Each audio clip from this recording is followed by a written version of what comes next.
Cervical Screening Wales is part of the screening division within Public Health Wales, and we aim to prevent cervical cancer across Wales. The National Screening Committee in the United Kingdom in 2016 recommended and advised all of the countries in the United Kingdom to take forward HPV primary screening. HPV stands for the human papillomavirus, which is the virus we're looking for as part of the screening test. So when the woman goes for her smear test, the process is exactly the same, the procedure is exactly the same, it's how it's tested at the laboratory, which is different. HPV is the cause of cervical cancer. So rather than looking at the cells when a woman has her smear test, we're primarily looking for HPV. Everyone has worked incredibly hard.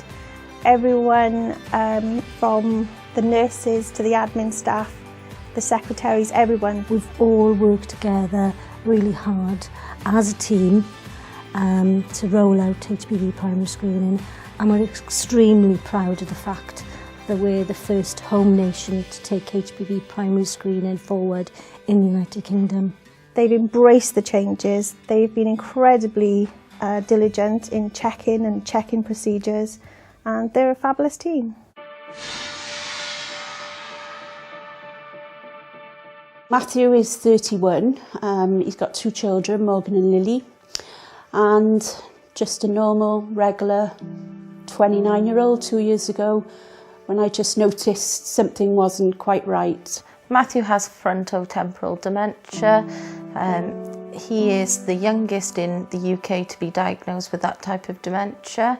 I was asked to assess at home to see where would best suit Matthew's needs. There was a real risk that Matthew would have to go into a home, and obviously 30 years old, it would have been horrendous in a home for dementia sufferers for him at that age. We decided that it'd be more beneficial for Matthew to have 24-hour care at home. Luckily for Matthew, his mum was on board. She'd already had a care package in place.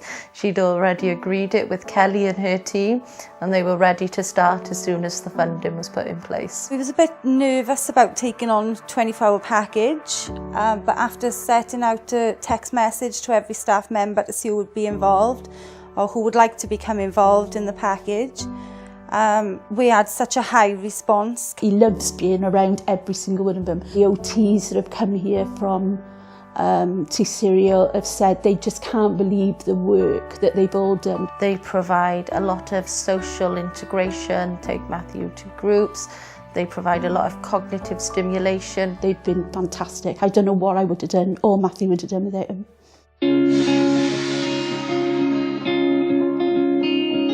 We found that we were getting referrals for patients, especially diabetic patients with tissue loss or having problems with their circulation, and there were delays in referral to us. So by the time they came to us, they often had tissue loss and ulceration or gangrene.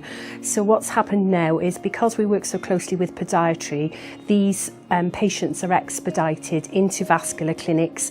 They have all their assessments and scans, and we make a management plan with each of them. A lot of our patients, unfortunately, with peripheral vascular disease do develop lower limb ulcers. They're at very, very high risk of leg amputation. A lot of the patients also have concomitant diseases such as diabetes. That in turn affects their healing potential. So we're really looking after these patients and trying to save lives and save limbs, because a lot of the patients that already have peripheral vascular disease also have cardiovascular disease as well. So it's all about managing those problems. They're absolutely fab. They make you welcome. They're superb at their job. They know what they're doing. You're always asked if this is all right with you to do. We get the patients either back home as quickly as possible. We either get the wounds healed, or if they do have an amputation, we get them rehabbed and ultimately get them back out with their families and back to as normal a life as possible. Having that multidisciplinary approach for patients is very key in certainly improving their outcomes.